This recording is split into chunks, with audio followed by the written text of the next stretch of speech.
I want to get back to the anti-Semitism issue in this country, the way it's ripping apart the social cohesion of Australia. I want to get a very personal perspective from Marnie Perlstein, who's a Jewish community member who joins us live from Sydney, who's been living and breathing this. Thanks for joining us again, Marnie. I spoke to you once before.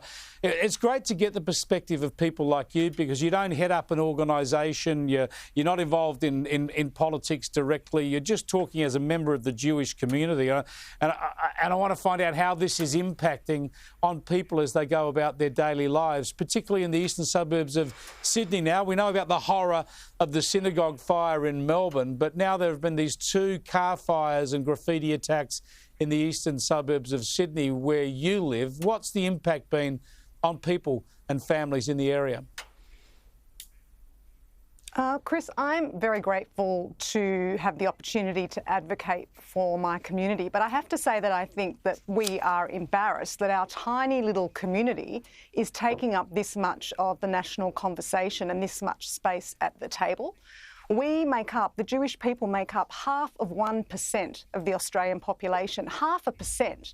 And yet every single morning we are waking up and we're listening to the media, we're listening to the government and hearing about these attacks that are repeatedly taking place the night before, knowing that they are completely preventable and could have been avoided if the Albanese government simply took more decisive action over the last 430 days since the events at the steps of the Opera House. And quite frankly, I think we all feel that the only thing we should be discussing in the lead up to a federal election is a cost of living crisis and the back pockets of every single Australian, not the physical safety of our tiny little community.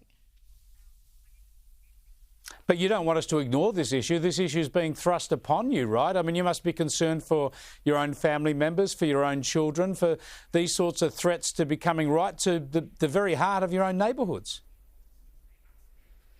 The threats are unsettling. They're uncomfortable for all of us.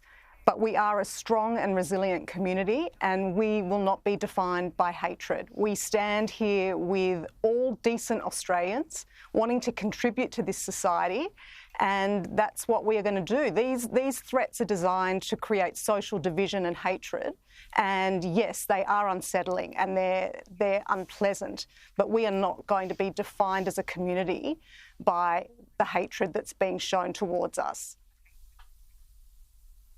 Yeah, that is good to hear, and I do see that in my daily life, getting around those areas where I see a lot of people identifiably Jewish by their headwear or their dress or symbols they're wearing, just going about their lives, unbroken by this stuff, although it must be, as you say, unsettling all the time. I want to show you a little clip here of the Special Envoy for Anti-Semitism, where she's attacking the protests, which so often, sure, people should be able to protest against what the government of Israel is doing, whatever they think about the war, but there shouldn't be hatred involved. Have a look. Demonstrations are incredibly important, but they have to be done in a way, in a place, at a time that is not attacking other parts of the community. That's the key point, isn't it, Marnie? We can protest, but let's not try and turn one segment of a society against another. 100%. I think that in a democratic country, obviously free speech is necessary. But there is no need in Australia to be dividing people socially by protesting in inappropriate spaces and places. You don't see groups of Jewish people going onto university campuses, going outside mosques and outside other people's places of worship, causing aggression. Absolutely, absolutely. That is a key contrast. We just don't see that going back the other way. Thanks for joining us, Marnie. It's always good to catch up with you. And as Julie and Lisa reminded us the other night, that Hanukkah and Christmas fall on the same day this year. So have a Merry Christmas and a Happy Hanukkah.